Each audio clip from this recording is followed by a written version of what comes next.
시청자 여러분 안녕하십니까. 이 시간에는 조금 어려운 지도 작업을 좀 해보겠습니다. 아무래도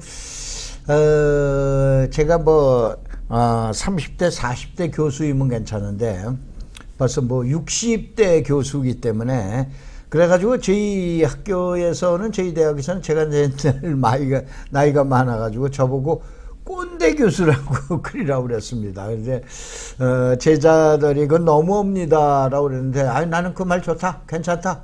꼰대니까는 꼰대 교수라고 그래라라고 그랬는데 아무래도 요거를 이제 화면에서 여러분들 그 실질적인 지도에서 여러분 제시해 드리는 거고 이제 내용이 다르기 때문에 조금 복잡한 절차지만 제가 이제 좀 버벅버벅 될 수도 있습니다. 이걸 참조해서 들어주시기 바랍니다. 우선 제일 먼저 수도권 서부권 바람은 불어올 것인가 그런데 이미 불어오는 게 아니고 불어왔습니다. 오늘 사실은 녹화를 하는 오늘 저가 들어간 것만 해도 29대 1입니다. 29대 1의 그 경쟁을 벌였는데 결국은 이제 저는 보니까는 나름대로는 좀 크게 썼다라고 그랬는데 29명 중에서 봐보니까 22등인가 22등인가 그렇습니다. 그러니까는 정확하면은 내 앞으로는 29명 중에 7명이 있었습니다. 그냥 약 3분의 2 가격으로 축에는 들어갔는데 이번에 또 떨어졌습니다. 그건 바로 뭐냐면은 실무에 들어가면은 이와 같이 상황이 내용이 다르게 되죠. 그래서 지금 보면은 인터넷에서 강의하시는 분, 동영상 강의하시는 분 참 대단하신 분들이 있어요. 실무에 한번 그분들 보고 들어와서 저처럼 한번 프리처업 한번 보라고 그러십시오. 그런데 이제 이거를 어떻게 분석할 것인가. 제가 며칠 전에 의정부에 있는 모 대학에서 이제 초빙을 해서 공인중개사분들 보고도 이제 그 얘기를 했습니다. 자, 이게 이제 봐보면 수도권 남쪽에서는 상당히 많은 그 고속도로와 철도가 있는데 실질적으로 자, 예전에 1920년, 30년대 났던 경의선, 신의주 가는 거, 경원선, 이거 빼놓고는 없습니다. 그렇죠? 없어요. 그러면은 실질적으로 최근에 생긴 게 구리에서 포천 가는 고속도로. 그 다음에 어디냐? 서울에서 문산 가는 고속도로 이제 공사 착공을 시작했고 그 다음에 진짜 고속도로 하나 있는 게 여기 여러분 주황색으로 보이는 서울 외곽 고속도로입니다.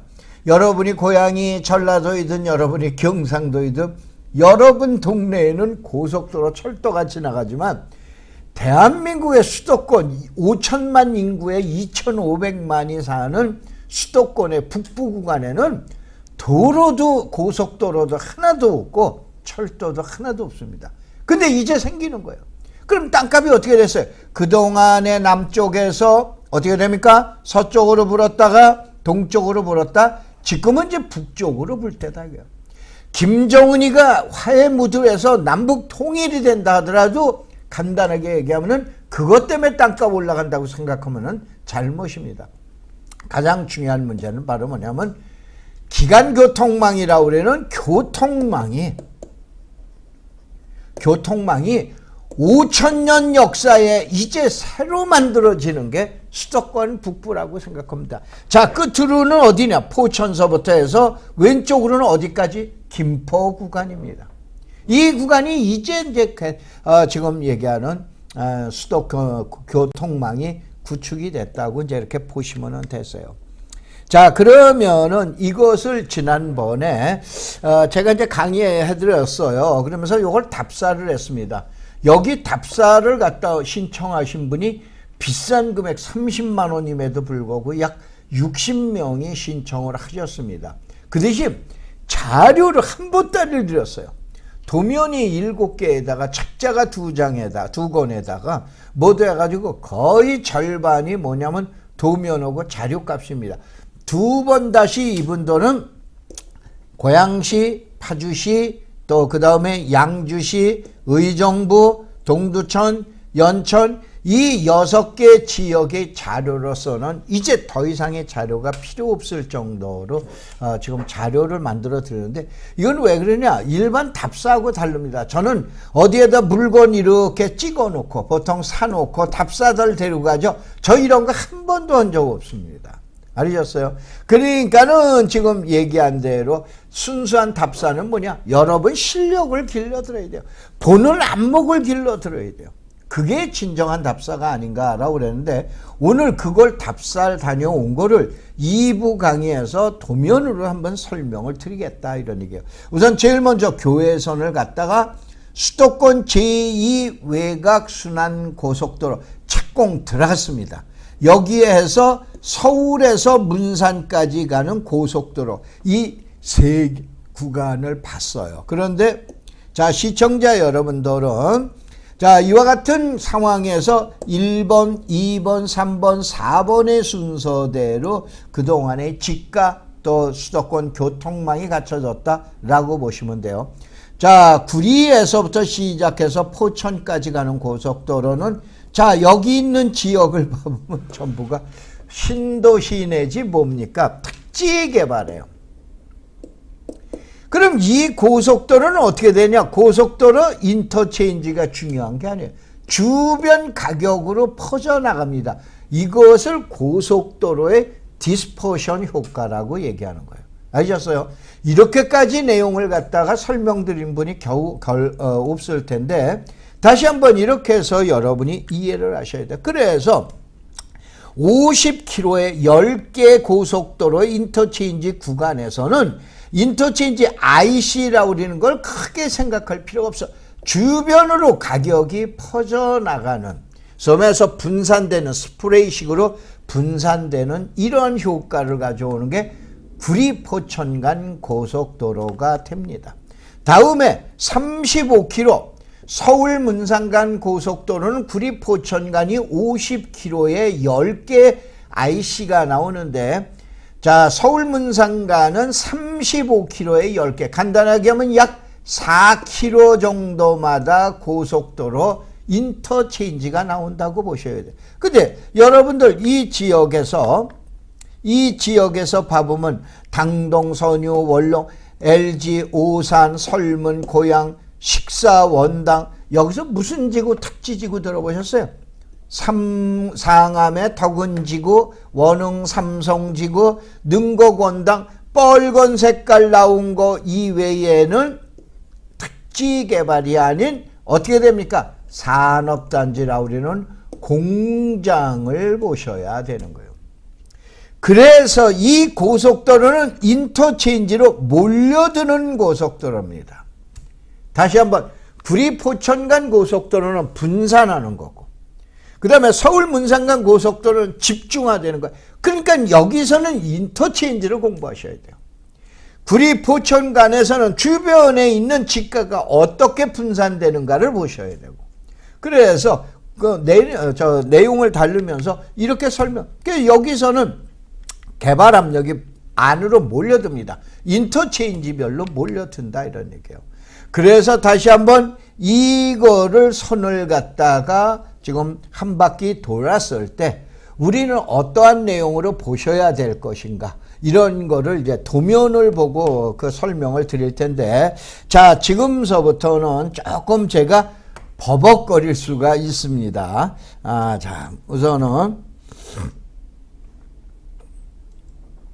자, 우선은 여러분들 도면을 봐보면은 여기가 보통 얘기하는 난지도, 이거는 이제 글씨가 쓰기가 참 저거기 때문에 이건 이제 저걸로 써야 돼서, 이게 난지도 쓰레기 매립장입니다. 난지도 쓰레기 매립장인데, 이 쓰레기 매립장 바로 옆에 여기가 가양대교예요. 이게 가양대교인데 여기는 고양시입니다. 이거는 고양시. 그 다음에 이거는 어디냐? 서울시. 여기에다가 덕은 택지개발지구가 있어요. 이건 어떻게 되냐? 그린벨트입니다.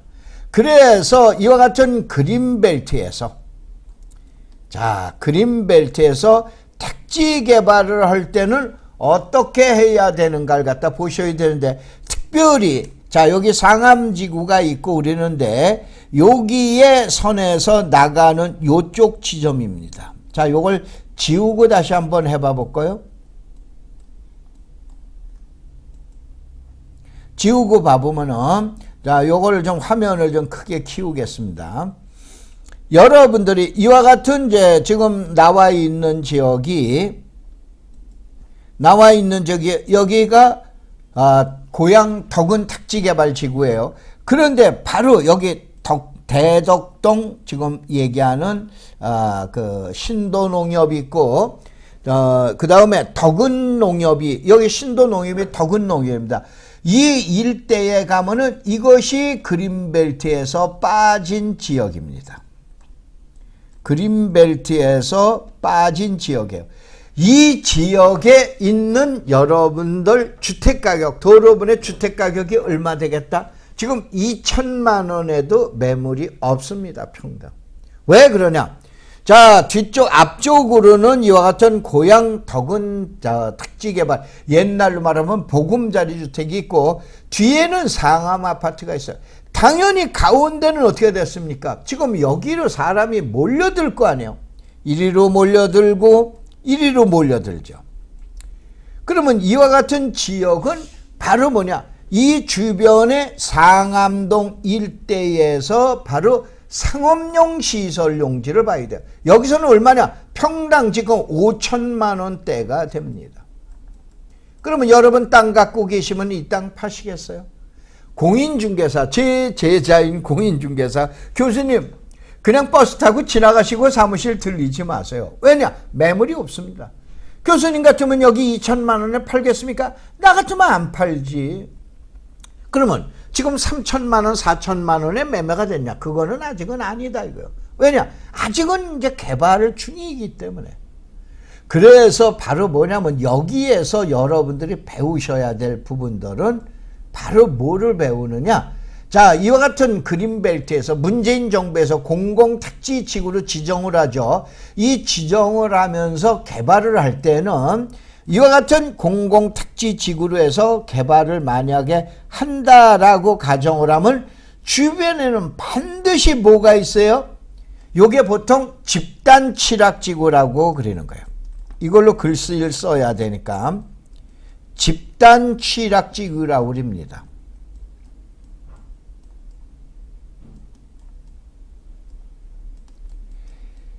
다시 한번 서울이든 대구든 광주든 부산이든 어디에서 문재인 정부에서 대규모의 택지개발, 소위 말해서 과거의 보금자리 주택인 공공택지개발을 한다면 반드시 주변에는 뭐가 있다? 이와 같은 집단 취락지구가 있어요. 여기에다 관심을 가지셔라 이거요. 알겠죠? 그런 내용으로 여러분들이 이제 관심을 가지시면 됩니다. 그 다음에 이제 저희가 간 데가 대곡지구가, 대곡역이 있는 대곡지구가 됩니다. 자, 어디냐면은 요걸 이제 화면을 조금 줄여줄까요? 여기 나왔네요. 이와 같은 대곡역이 있습니다. 대곡역 주변은 전부가 그린벨트입니다. 자, 그린벨트예요. 그린벨트인데 여기 대곡역에서 지금 철도가 이렇게 해서 지금 가게끔 돼 있죠. 요것이 교외선이에요. 그 다음에 대곡역에서 이리로 나가죠. 이리로 나가는 거는 도시철도. 소위 말해서 고양시로 가는 도시철도가 되는데 이 철도가 아래로 내려가게 됩니다. 이 아래로 공사 중인 철도가 소사까지 가는 철도예요. 자, 대곡역을 이걸 관리역이라고 합니다. 여기에는 GTX도 지나가게 됩니다. GTX도 지나가게 돼요. 그러면은 자, 우리가 여기를 한번 봐보자 이런 얘기예요. 확대를 해봐 보면은 대곡역을 한번 봐보자 이거요. 대곡역을 봐보면 주변 지역은 전부 모두가 바로 뭐냐면 그린벨트예요. 이와 같은 그린벨트입니다. 그러면은 고양시장이 대곡역 앞에와 대곡역 뒤쪽을 개발하겠다라고 우리는 공약을 봤는데 이게 약 한 50만 평, 최종 결정은 아닙니다. 고양시장이 생각하는 것이 50만 평이에요. 그러면은 여기에서 여러분들 가서 땅 사고 싶죠? 대곡역 앞에. 자, 대곡역 앞에, 대곡역 뒤에 가서 땅을 사고 싶다 이런 얘기예요. 그러면 여러분 땅을 샀을 때는 이 지역의 개발은 무엇으로 하는가를 보셔야 돼요. 자, 이와 같은 사업에서 개발하는 것을 도시개발 사업이라고 얘기합니다.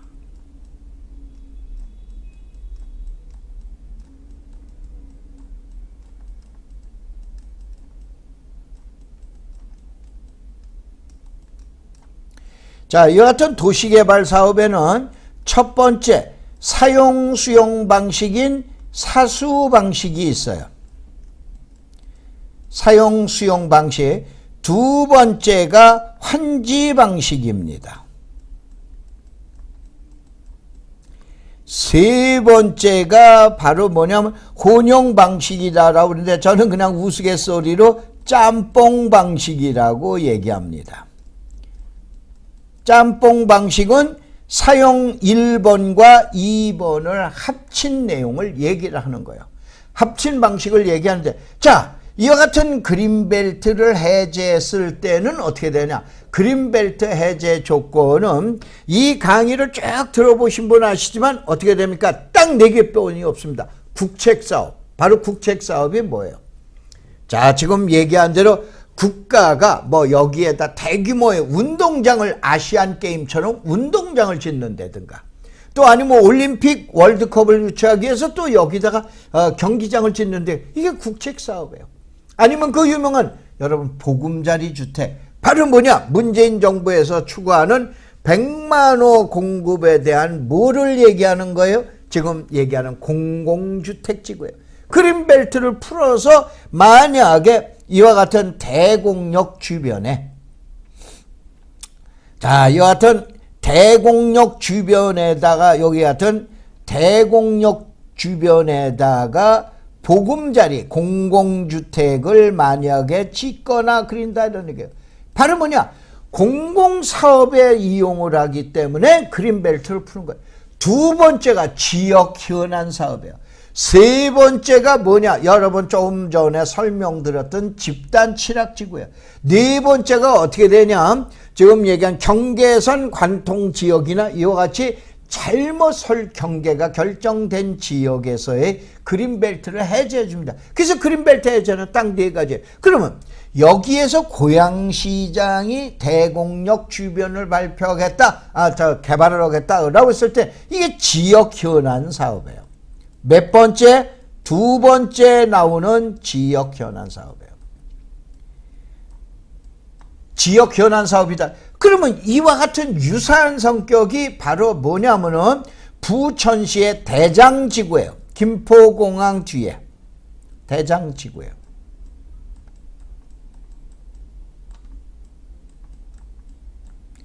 자, 김포시 잠깐 자, 이 주변에 대장지구가 최근에 발표됐는데 예를 들어서 이 방송을 듣는 분들이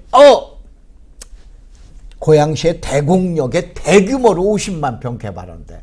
또 부천시의 대장지구가 대규모로 지금 얘기한 산업용 도시 그 옆에 있는 마곡지구하고 유사한 성격의 대규모로 개발하는데 그러면 여러분이 여기 땅을 매입하러 들어갔다 이거예요. 땅 매입하러 들어갔을 때는 이 지역은 공공사업의 일환이기 때문에 첫 번째 사용 수용 방식에 의한 수용될 확률이 90% 이상이다 이런 얘기예요. 그럼 여기 땅을 사러 들어갔을 때는 어떻게 됩니까? 보상금 받고 나오셔야 돼요. 이게 도시개발 사업이에요. 다시 한번 능곡동에 있는 대곡역이라든가 또 부천시에 최근에 발표된 대장동 또 하다못해 남양주의 여러분들 양정지구 이런 것들 있죠. 이건 지역 현안 사업이에요. 무슨 이유 때문에 한다? 개인 땅 주인을 위한 게 아니고 공익적인 사업을 위해서 특지 개발을 하는 거예요. 그러면 이거는 공익적인 사업이기 때문에 환지를 줄 수 있는 여건이 아니에요. 알죠? 뭘로 줘야 정확한 거예요? 사용 수용 방식에 의해서 사업 시행자가 사용 수용하는 거예요. 다만 여기에다가 공장이 있다든가 다른 공공시설이 들어간다라고 그러면은 자, 사용 수용 방식에다가 또 환지 방식을 같이 가미하는 경우가 있어요. 이 환지 방식을 가미하는 경우가 바로 뭐냐면은 세 번째 나오는 혼용 방식, 혼합 방식이다 이런 얘기예요. 그런데 왜 그러냐? 제가 제 제자들이나 이제 저희 그 단체가 이제 황막사라고 아시죠? 이 황막사라고 그래가지고 여기에서 주관으로 해서 요번에 이제 그 답사도 갔었는데 이 황막사가 뭐냐면은 황사 막는 사람들 그래서 황막사입니다. 이게 이제 다음에 가면은 카페가 있어요. 그래서 여러분이 다음에 한번 들어가셔서 황막사 검색어 황박사가 아니에요. 비영리 단체입니다. 여기에서는 여러분들 지난번과 같이 답사를 모시고 가도 남은 수익금 가지고 저희가 미얀마에다 대학을 만들고 그러는데 거기에다가 보태 쓰는 거예요. 좋은 일 하는 거예요. 바로 뭐냐면 제 개인 영리를 위해서 하는 게 아닙니다. 그 여기 한번 들어가 보세요. 들어가 보시면 이건 답사를 할 때 지금 설명드린 그런 내용을 가서 설명을 드려요. 그런데 깜짝 놀란 사실이 있어요. 많은 사람들이 여기 가서 땅을 살려라고 그래요. 땅을 사면 뭐 해야 돼? 보상금으로 끝나는 거예요. 교수님 이거 환지 안 줍니까? 환지될 확률은 90%가 없습니다. 그러면 이 지역에서는 어떻게 해야 돼? 이 주변 지역에 자 여기 대곡역을 봐보면은 대곡역에 여기 마을이 있죠. 이 마을들 이쪽 일대가 제가 알기에는 전부 뭘로 알고 있냐라고 그러면은 이 일대가 집단 칠학지구예요. 이런 집단 칠학지구 들어가셔야 된다니까. 그걸 어디서 보신 거예요? 조금 전에 고양시 덕은지구 상암동 바로 옆에서 보시는 거예요. 그래서 예를 들어서 자 좋아요. 전라도 광주에 또 아니면 저 경상남도 부산에 대구에 아니면 진주든 어디든 소위 말해서 문재인 정부에서 공공주택을 만약에 그린벨트를 해제해서 공공주택을 짓겠다라고 그러면 자 그러한 주변 짓는 지역이 이쪽 지역이다라면 이쪽 지역 일대에서는 반드시 뭐가 있다? 집단 칠학지구가 있다. 그러면 땅에 대해서 전문가이고 유능한 사람은 먼저 자 이쪽 일대에서 공공택지 개발을 하겠다라고 하면 주변에 뭐를 쫓아가 보셔야 돼요? 집단 칠학지구를 뛰어가 보셔라 이거예요. 이러한 집단 칠학지구는 입지 여건에 따라서 지금 얘기하는 땅값이 천차만별입니다. 제가 이와 같은 대곡역은 잘 모르겠는데 대곡역도 평당 뭐 1,000만 원까지 나간다라고 우리는 얘기를 들었는데 자 그러면 이때에 고양시에서는 어떻게 할 건가를 봐보자 이거예요. 자 고양시에서 만약에 이와 같은 대곡역을 좀 더 확대를 할게요. 대곡역 주변에 요 지역에다가 개발계획 수립하고 요 지역에다 개발계획을 수립해요. 그런데 바로 어떻게 되냐? 이 주변에 만약에 이 주변에 여기가 집단 칠학지구라고 보자 이거요.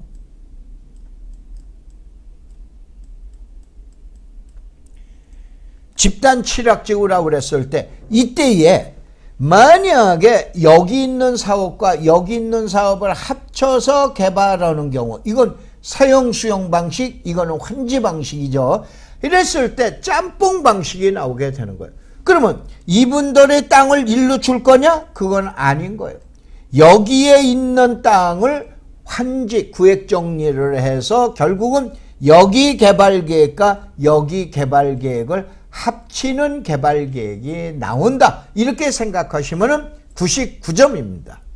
알으셨죠? 이렇게 해서 여러분이 이쪽 지역에 가서 해당 지역에 가서 땅을 고르시는 그러한 내용을 갖다 보셔야 돼요.